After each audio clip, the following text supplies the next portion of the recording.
mic up? Yeah, I'll do so there. Okay. Thanks.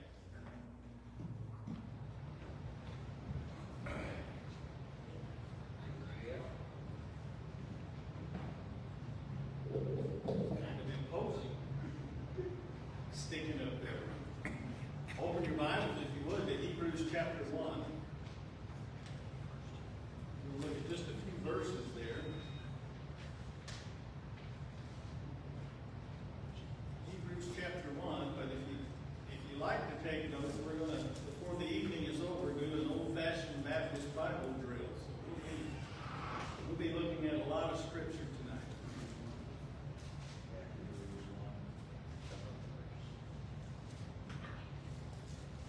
You may recall a couple of weeks ago, we started what I said was going to be a pretty lengthy study. It will be a couple of months in looking at the foundations of faith. And 2 weeks ago, we looked at some of the characteristics of God. He's omnipotent, omnipresent, and we learned a few other things about the nature of God and what we believe the Bible teaches about God. Tonight, we're going to look at some ways that God communicates with us. I think it's very important that we understand how these work, because it'll keep us in good theology and keep us from being distracted or maybe even detracted by some of the false teachers that are out there. So that's what we're going to look at tonight. So look at Hebrews chapter 1, verse 1. We'll start there. God, who at various times and in various ways spoke in time past to the fathers by the prophets, has in these last days spoken to us by his Son, whom he has appointed heir of all things, and through whom also he made the worlds, who, being the brightness of his glory and the express image of his person, and upholding all things by the word of his power, when he had by himself purged our sins, sat down on the right hand of the majesty on high, having become so much better than angels, as he has by inheritance obtained a more excellent name than that. And so what the writer of Hebrews just starts out by telling us, and he spends nearly the whole book of Hebrews is describing how Jesus communicates or demonstrates to us the fullness of God, at least to the extent that we can best understand it. But I want us to look tonight, and we'll get back to Hebrews later on, and then in 2 weeks we'll be looking at some of the characteristics of Jesus. We'll focus even more on these verses that we just read. But I want us to think of some ways that God communicates with us. One of them that the Scripture is very clear about is God communicates with us through nature, through what we see. Share a couple of verses with you. Romans 1:20. For ever since the world was created, people have seen the earth and sky. Through everything God made, they can clearly see his invisible qualities, his eternal power, and divine nature. So they have no excuse for not knowing God.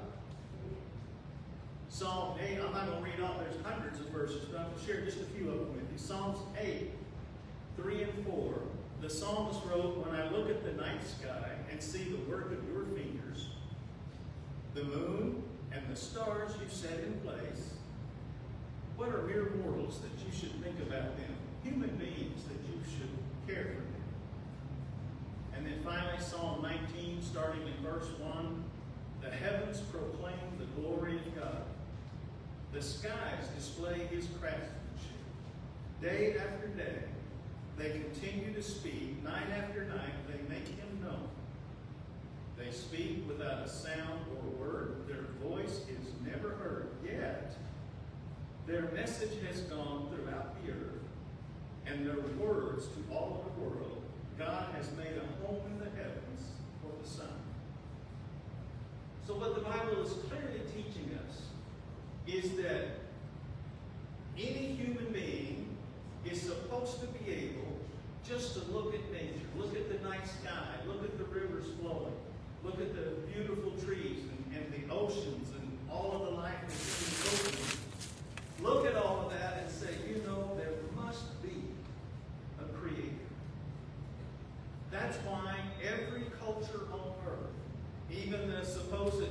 tribes that have never had contact with the outside world. They all have some kind of belief system, some kind of understanding of a creator God, because they looked up at the night sky and saw all that God had created. And the scripture says he revealed himself, the fact that he exists through nature. Some of you may recall, if you're interested in such things, on Christmas Eve 1968, the astronauts of Apollo 8 mission became the first human beings to ever fly around the dark side of the moon. And as they were flying around the dark side of the moon, they came out, and I forgot his name now already. Bill Anders was the chief astronaut. As they circled the moon, he said, we're about to witness for the very first time a sunrise from the moon. And he rounded the circle. He saw the sun begin to come up. He later said he saw all the earth and all of the stars from space. And the first words that came out of his mouth were this: in the beginning, God created the heavens and the earth.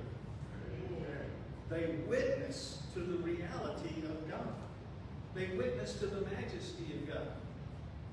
You know, it's only what I call a overeducated fairy tale writer that believes all of this just happened by time, matter, and chance. You know, a big ball of nothing 14 billion years ago exploded and created all that we see. I don't know how anybody could possibly believe that story. And to be real honest, not many really do. The truth is, and I'm not going to delve into this, it's not the subject for tonight. The truth is, most people who claim they believe in evolution or say that they are atheists, really what they're saying is, I don't want there to be a God, because if there is, I know I have to listen to it. You just can't look at all that there is and not believe there is a God. He reveals himself. Let me give you just a couple more. There are hundreds, but I'm not going to spend too much time on them.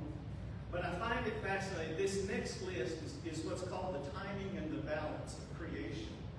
And even Richard Dawkins, who's one of the most famous hardcore atheists the world has ever seen, he lectures all over the world, has admitted if he ever becomes a believer in God, it will be because of what is called the timing and the balance of creation. It had to have some intelligence behind it. But let me give you just a couple. The power of the earth and of the moon's gravity are so precisely timed for life to exist. If Earth's gravity was different by 1%, either way, stronger or lighter, life could not exist on Earth. If the moon's gravitational pull was 1% different than it is, there would either be no tides at all, or every day the tides would wash over all of the land, drowning anything that was trying to grow. 1% difference. There'd be no life on Earth. DNA was formed on Earth at exactly the right time. If, from an evolutionary perspective, if DNA had come along just a couple of thousand years earlier, it would not have survived and life would not exist on Earth. Earth is the perfect distance from the sun for life. Just a 2% difference in our distance from the sun, and we would either look like Venus or Mars. We are in exactly the right place for life to exist. If the Earth's crust was just 10 feet thicker than it is now, the metals that it produced would have prevented oxygen from being poured into the atmosphere. Just 10 feet difference in the size of the Earth's crust. And life would not exist. And the last one is, if the oceans were just 10 feet deeper, they would have absorbed all of the carbon dioxide in the atmosphere and plants couldn't grow. And there'd be no life on Earth. As I said, there are hundreds more, but the point being, even scientists can look and say, you know, this could not have just happened. Somebody created this. There had to be intelligent life behind it. Let me kind of illustrate it for you, and then we'll move on to the next thing. Suppose Judy and I got in a spacecraft and we flew to some planet, you know, a couple of hundred light years away. If we got off that spacecraft and we saw a giant rock formation that was like a perfect sculpture of Judy and I, we might be able to convince you that nature did that. Wind and rain and sand, you know, 100 trillion rock formations in the universe, one of them bound to look like us. But if we walked up to that rock formation and down at the bottom of it was written in English, well, hi, Keith and Judy, it's so nice you're here. We've been waiting for you. There is no way I would ever be able to convince you that nature did that. Because an intelligent output requires an intelligent input. And there is more information, intelligence, in one molecule in our body of DNA than in the entire Library of Congress. There had to be a God, a creator being, and he reveals himself to us even through nature. Now, why is that important to us? Because we all believe in God. Every one of us could give a testimony of a time when, usually it's, at least for me, it's at night, you walk out and you look up at the night sky and you're just overwhelmed by the creative power. And you're reminded there is a God, and he has communicated himself to us. So God communicates, one of the ways he communicates to us, is through nature. Another one the Bible tells us about is in Romans chapter 2, verse 14. When Paul is writing to the church at Rome, he says, even Gentiles, read that as pagans, lost people, people who don't believe in God. Even Gentiles who do not have the written law, they don't have the Bible, show that they know his law when they instinctively obey it without having heard it. They demonstrate that God's law is written in their hearts for their own conscience, and thoughts either accuse them or tell them that they're doing right. You hear what he's saying? People know the difference between right and wrong because God has written it in their hearts.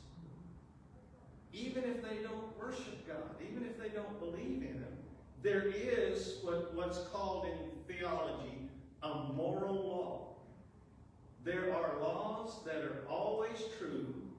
It doesn't matter whether we believe them or not. It doesn't matter whether we obey them or not. It doesn't even matter if we were ever born. There are moral laws that are always true. I'll give you a quick example and then hopefully tell you why that's so important. I think we would all agree, you know, there's a verse in the Bible that says, thou shalt not kill. That's a law. But I think we also would all agree, although we wouldn't like to kill somebody, there are circumstances under which it's justified. If somebody breaks in my house and is threatening my wife, one of us is not walking out of there. If we're at war, you can kill. So that's a law that has some ambiguity to it, that culture can change. But let me give you one nobody can change. We would all agree there are no circumstances under which we could justify raping and killing a 6-month-old baby. Right. That's a moral law. There are no circumstances. Now here's why that's important. If there is a moral law, there must be a moral law giver. There must be somebody that has written that law. And it can't be human beings because it's a law whether we're here or not. So it has to be somebody greater than us. And we call that moral lawgiver God. So Paul says in the book of Romans, even the Gentiles, even the lost of the world, can see God at work because there is a moral law in their hearts. They know they're supposed to be faithful to their spouse. They know they're supposed to love their children. There are some things that we know we're supposed to do, and it's because God has written it in our hearts. So the truth statement would go like this. If there is a moral law, there must be a moral lawgiver. There are moral laws, so there is a moral lawgiver. And like I said, we call that moral lawgiver God. God has revealed himself in the heart of every human being, that he exists, and he does that so that we will look for him, try to know him deeper. So those are all examples of what are called general revelation. There's no understanding of a redeemer or of sin being forgiven or any of that in those examples I gave you. But they are ways that God communicates to us. They're part of our foundation of faith, that we know God exists because we can look at nature and then we can look at how people act and how we understand. But God reveals himself in some other ways as well. There is what's called Redeemer revelation, and we just read about it in Hebrews chapter 1. So let me remind you what we read. It says, long ago, God spoke at many times and in many ways to our ancestors through the prophets. So God continued to reveal himself through the prophets in what we would call the Old Testament days. They gave the people the law of God and understanding of God. But then the writer of Hebrews says, but now in these latter days, he's revealed himself to us through his Son, through the Redeemer's Son. So he said, God has revealed himself through prophets or prophetic speakers. From a biblical perspective, there's two kinds of prophets, and I call them big P prophets, capital B, and little p, lowercase p prophets. A big P prophet are ones who, under the inspiration of the Holy Spirit, provided Scripture, both the Old Testament and the New Testament. They provided a new understanding, a new revelation about God. They had a pretty tough road to hoe. Most of you know the scripture that says if somebody claims to be a prophet, and they're talking about big prophets, speaking as God, for God, and you find out what they say isn't true, doesn't come to pass, the penalty is death. So if you claim to be a prophet, you better be right. But God revealed himself through the prophets. We believe in our church, and I believe it's a correct theological understanding, there are no big P prophets today. God's word has been completed. He said everything he wanted to say, and he said it correctly. But there are what I call little p or lowercase prophets. Most of our churches and most of us don't use that term because it's confusing. You know, every time you say prophet, you have to talk about what kind of prophet you're talking about.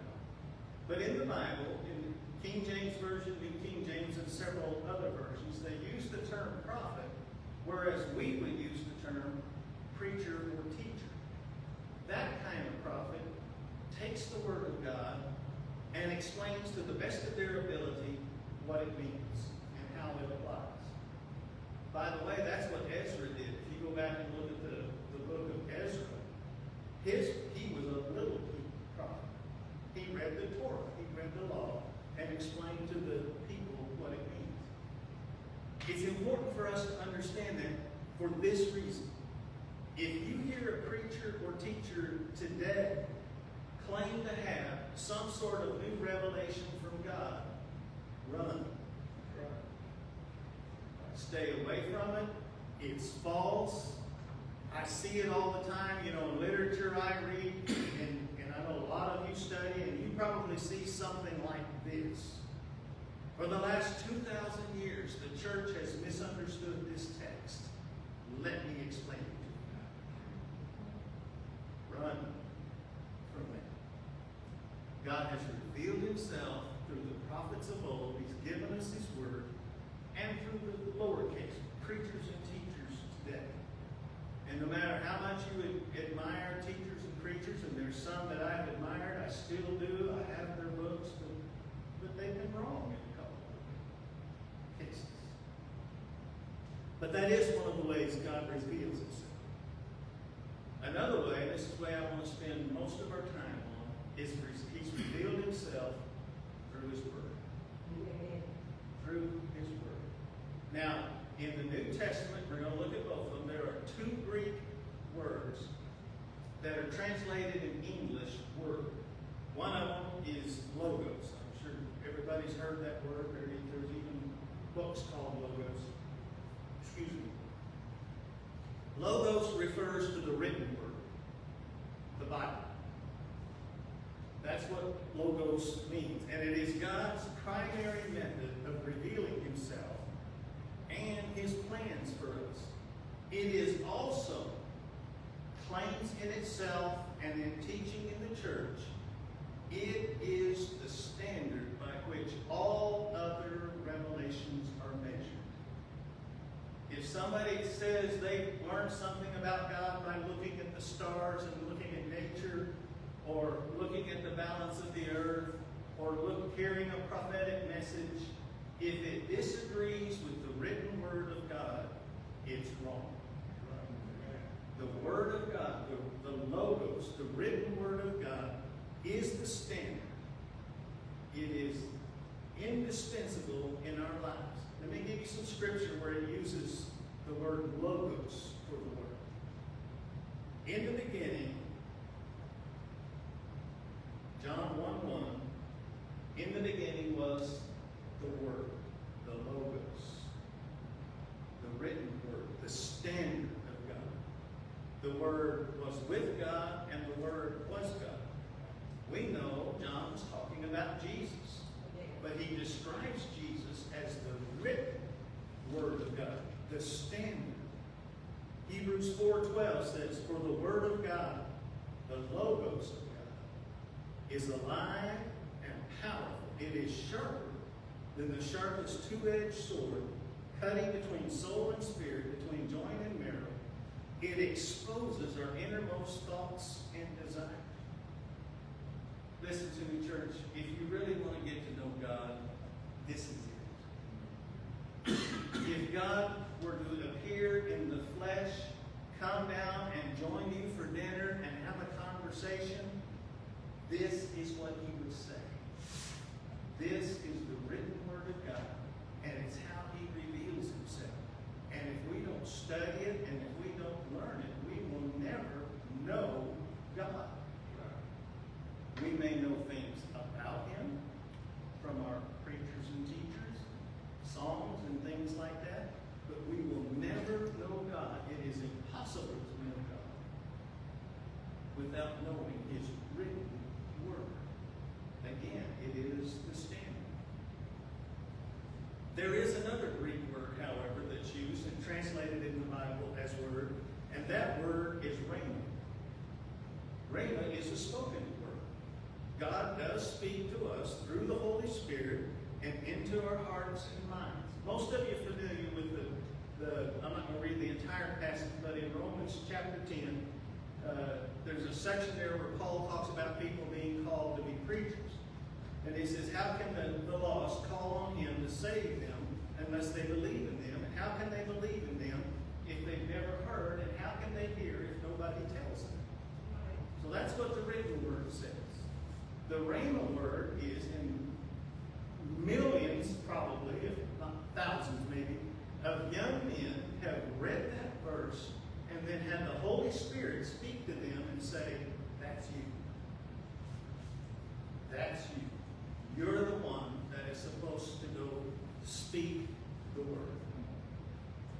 That's how God reveals himself, with the basis of the written word, and then the spoken word comes to it. Probably every one of us could give testimony of reading a scripture and sensing the presence and the Holy Spirit. Maybe almost even the hearing a voice saying, that's you. This was intended for you. That's the Rhema Word of God. You're called to be a teacher. You're called to be a missionary. I want you to go over that person over there. They hadn't said anything to anybody else, but they need somebody to pray for. That's the Rhema Word of God working in our lives. And that's one of the ways God reveals himself.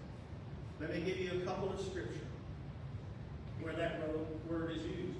When the angel appeared to Mary and told her that she was going to give birth to the Christ child, it says, then Mary said, behold, the maidservant of God, let it be to me according to your word, your rhema, your spoken word. In Luke 3, it says, while Annas and Caiaphas were high priests, the word of God, the rhema, spoken word of God, came to John. So the Holy Spirit spoke to John and said, you're the one, the proclaimer. And the last one I'll give you for tonight is when Jesus appeared to the disciples. And you remember they've been fishing all night and hadn't caught anything. And Jesus said, throw your nets onto the other side. And Simon Peter says, Master, we've toiled all night and we've caught nothing. Nevertheless, at your word, your rhema word, because of what you have said, I'll let down my nets on the other side. So the rhema word is a perfectly legitimate, valuable way of hearing God and hearing how he communicates to us. He speaks to us because every one of us is wired differently. We process information differently. And so he speaks to us differently. Where the rub comes in, and I'm not here to talk against other churches or other Christians, but particularly amongst our Pentecostal friends, is they have elevated the rhema word above the logos word. There are even universities called Rhema University. And what they've done is and I know you've heard it, God told me to do this. It's not in the Bible, but I heard from God. And they have elevated that above the written word. And that will always, always cause dissension in a church. And non-biblical revelation, that is, I heard something that's not in the Bible, will eventually become anti-biblical revelation. It'll go against something in the Bible. The Rhema word can never disagree with the logos, the written word in the Bible. Now let me give you a real world example of how that impacted the church that Judy and I served many years ago. There was a lady that led the music in that church. She was dedicated, and all of those kinds of things. And a nice person. I don't want to think anything wrong with her. But she had a Pentecostal background. There was a song she liked to sing every now and then in church that I thought was unbiblical. And not only was it unbiblical, I just thought it was one of the stupidest songs I'd ever heard in my life. You've all heard it's one of these, there's only like 7 or 8 words to the whole song, and they sing it 300 times. So I came to her one time and I said, please don't sing that song anymore. I don't think it's right. We had the conversation. I said, so you understand, you don't want to sing that song. Yep, I got it. 2 weeks later, she sang the song in church. So I went to her and I said, I don't understand. I thought we had an agreement. And she said, well, God told me, and I'm going to do what God says. She was claiming a rhema word superseded the word of God. So it is, like I said, it is correct and valuable to say, I heard God or I felt God tell me this. Make sure it aligns with the logos, the written word of God. And if it does, but it's calling you to action, get with some mature Christian friends. counselors, mentors who agree with that. If you think God has called you to the music ministry and you can't carry a tune, probably not. That's why I say get with mature people. And finally, like I said, in a couple of weeks we're going to get to the part Hebrews talks about Jesus revealing God. God communicates and demonstrates himself to us through miracles. What the Bible sometimes calls signs and wonders. Now I know, again, not bad-mouthing other churches, but there are other churches, other belief systems that have taken the idea or the thought of miracles, signs and wonders, to a non-biblical place. And they think everything is a miracle. You know, I drove through the parking lot 4 times and finally found the spot right by the store. It was a miracle. No, it wasn't. But my concern for evangelical churches, for those of us that are so dedicated to the Word of God, we have, to use a term most of us are familiar with, thrown out the baby with the bathwater. We've seen so much error in teaching miracles, and in some cases, just outright heresies, is that we've denied the existence of miracles altogether. Beloved, God still works miracles. God still acts in today's world. You remember the story when in John chapter 9, when Jesus and the disciples came to town, and there was a man who'd been blind. The Bible said he'd been blind since birth. And the disciples asked Jesus, they said, who sinned, this man or his parents? Because they believed parents could sin and a baby in the womb would be damaged or something. You remember Jesus' response? This man is blind that the Son of Man might be glorified. And Jesus healed him. And if Jesus heals one of us or one of our family members, it is for exactly the same reason, that Jesus might be glorified. In John 20, as John ends the writing of his book, he said Jesus did many signs and wonders in the presence of his disciples. They're not all written in this book, but these are written that you may believe that Jesus is the Christ, the Son of God, and that you may believe in his name. Jesus will occasionally work miracles in our lives. So people that we know, and so even when we need the support, we'll look at whatever it is that just happened and say, there must be a God. There is no other explanation for what just happened. And many of us are, looks like all of us are probably old enough to have experienced at least once in our life, have a doctor look at us and say, I can't explain what happened.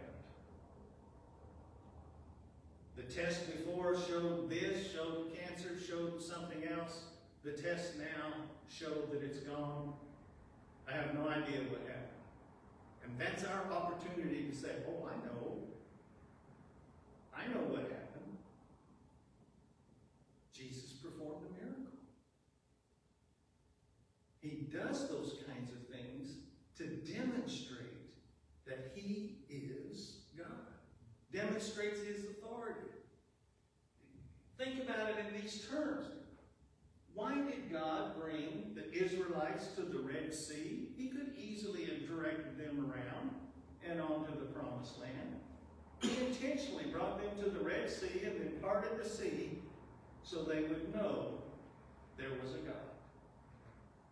They would know that he has power and authority over nature. If you read in the book of Joshua, one of the battles that they fought, Joshua asked the Lord to cause the sun to stand still. And it did, demonstrating his power and authority over nature. Jesus walked on water. Jesus calmed the storm, demonstrating that he was equal to God. He is God, and he has authority over nature. Miracles still happen. You may not know this miracle. I want to share one with you. I read about it several years ago, and it just really encouraged me.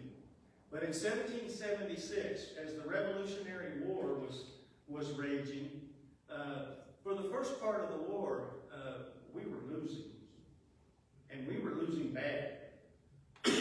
We were within a couple of days of there not being a United States of America.